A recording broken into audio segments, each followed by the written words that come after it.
जय माता दी फ्रेंड्स। चैत्र नवरात्रि की हार्दिक शुभकामनाएं आप सभी को। माता रानी की कृपा सदैव आप सब पर बनी रहे। आज मैं आप सबके साथ शेयर करूंगी नवरात्रि के अंतिम दिन पूजा कैसे करेंगे, अष्टमी नवमी के दिन हम पूजा कैसे करेंगे, हवन कैसे करेंगे और कन्या अगर नहीं मिले तो कन्या पूजन कैसे करेंगे।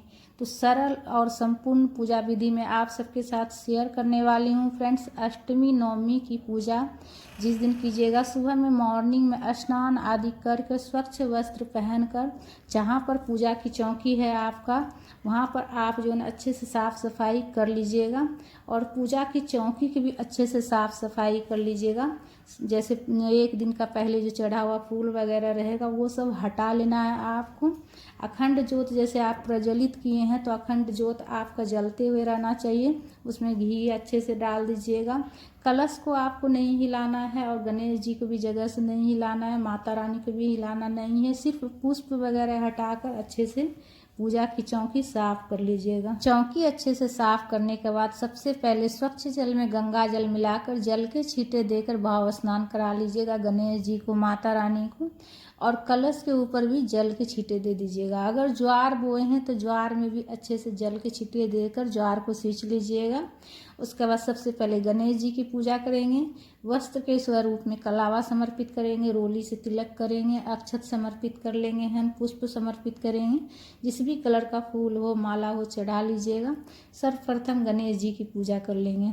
अखंड ज्योत जो प्रज्वलित किए हैं तो अखंड ज्योत का भी आप पूजा कर लीजिएगा। अगर आप अखंड ज्योत प्रज्वलित नहीं किए हैं तो सबसे पहले आप पूजा में दीपक प्रज्वलित कर लीजिएगा। उसके बाद जो है ना जल के छींटे देकर भाव स्नान कराकर पुष्प वगैरह चढ़ाइएगा। कलश में भी रोली से तिलक कर लीजिएगा और उसके ऊपर पुष्प समर्पित कर लीजिएगा। नारियल के ऊपर श्रीफल जो स्थापित किए हैं कलश के ऊपर, उसके ऊपर आप पुष्प समर्पित कर लीजिएगा और माता रानी को भी पुष्प चढ़ा लीजिएगा। जिस भी कलर का फूल हो, माला हो, चढ़ा लीजिएगा और माता रानी को सिंदूर लगा लीजिएगा। तो बिल्कुल सरल और संपूर्ण पूजा विधि मैं आप सबके साथ शेयर करूंगी फ्रेंड्स। नवरात्रि का व्रत अगर करते हैं तो अष्टमी नवमी का पूजन बहुत ही ज़्यादा महत्वपूर्ण होता है। अष्टमी नवमी के पूजन करने के बाद ही जो है ना हमारा व्रत पूर्ण होता है और कन्या पूजन करने के बाद ही व्रत पूर्ण होता है। माता रानी की सिंदूर लगा लेंगे और माता रानी के जो सवारी शेर है उनको भी हम तिलक कर लेंगे, अक्षत चढ़ा लेंगे। सबसे पहले हम जल का भोग लगाएंगे गणेश जी को तो और माता रानी को भी जल का भोग लगाएंगे। तो देखिए इस दिन जो है ना अष्टमी और नवमी के दिन जो है ना विशेष रूप से हलवा पूरी का भोग लगाया जाता है। उबला हुआ चना और हलवा पूरी का भोग लगाया जाता है।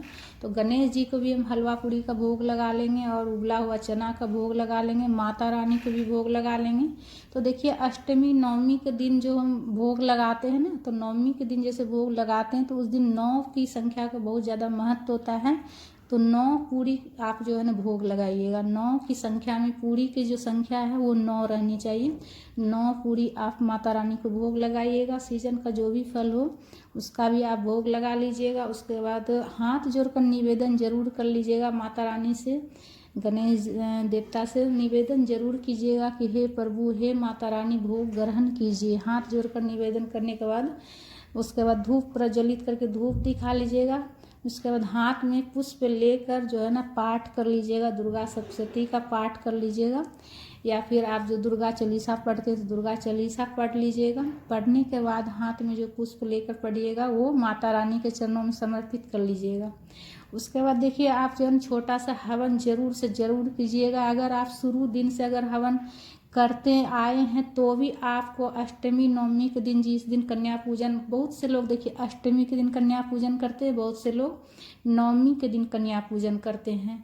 तो कन्या पूजन जिस दिन कीजिएगा उस दिन हलवा पूरी का आप भोग जरूर से जरूर लगाइएगा और हवन जरूर कीजिएगा और हवन कुंड का भी आप पूजा कर लीजिएगा। हवन आप आम की लकड़ी से आप हवन जो है ना आप आम की लकड़ी को प्रज्वलित करके आप हवन कर सकते हैं या फिर गाय के गोबर से बने हुए ओपले से भी आप हवन कर सकते हैं, हवन सामग्री से। तो इस तरह से जो है ना हाथ में देखिए 3 उंगली जो है ना इस तरह से आपको लेना है और हवन करना है। इस तरह से मंत्रों का जाप करते हुए, मंत्र आप जो है ना जाप कर लीजिएगा, मंत्रों का जाप करते हुए हवन कीजिएगा। या देवी सर्वभूतेषु दुर्गारूपेण संस्थिता नमस्तस्यै नमस्तस्यै नमस्तस्यै नमो नमः स्वाहा। इस तरह से बोलते हुए आप जो है ना माता रानी के मंत्रों का जाप करते हुए और लास्ट में स्वाहा बोलते हुए आपको हवन करना है। उसके बाद जो हलवा पूरी जो बनाइएगा घर में माता रानी को भोग लगाइएगा, साथ ही साथ आपको अग्नि भी समर्पित करना है।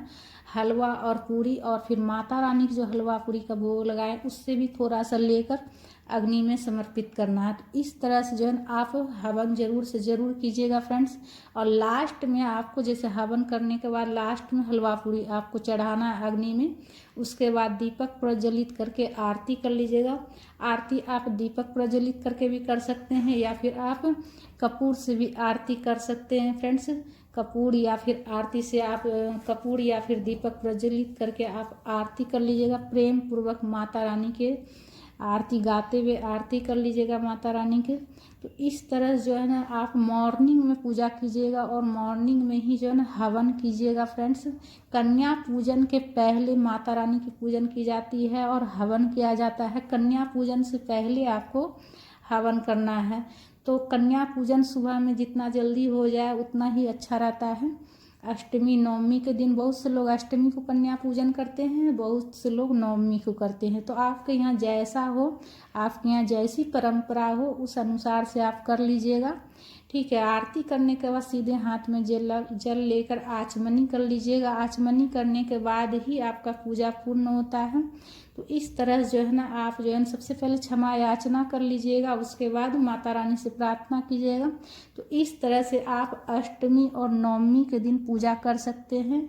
जिस दिन आप कन्या पूजन कीजिएगा व्रत का, जैसे लास्ट वाले दिन जैसे नवरात्र का आप व्रत करते हैं तो बहुत से लोग 8 में कन्या जमाते हैं और उस दिन जो है ना कन्या पूजन करके व्रत खोल लेते हैं। और बहुत से लोग नवमी को कन्या पूजन करते हैं। तो देखिए कन्या अगर नहीं मिले तो आप क्या कीजिएगा, माता रानी को आप जो 9 की संख्या में आपको भोग लगाना है। 9 पूरी रखकर आपको भोग लगाना है और उसके बाद एक प्लेट में आप गौ माता के लिए भी भोग निकाल लीजिएगा और गौ माता को आप भोग ग्रहण करवा दीजिएगा। तो अगर कन्या ना मिले तो इस स्थिति में आप ऐसे कर सकते हैं। अगर कन्या आपको नहीं मिलती है तो, और आसपास में कहीं अगर झुग्गी झोपड़ी हो जहाँ गरीब के बच्चे सब रहते हैं झुग्गी में, तो वहाँ भी आप जो है ना पैकेट में पैक करके आप जो है ना गरीब बस्ती में जाकर आप बंटवा सकते हैं प्रसाद। तो इस तरह से आपका जो है कन्या पूजन हो जाएगा फ्रेंड्स।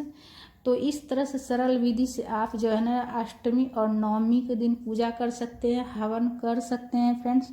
तो फ्रेंड्स हमारी ये जानकारी आप सबको कैसी लगी? अगर अच्छी लगी है, ज्ञानवर्धक लगी तो ज़्यादा से ज़्यादा शेयर कीजिए, लाइक कीजिए, सब्सक्राइब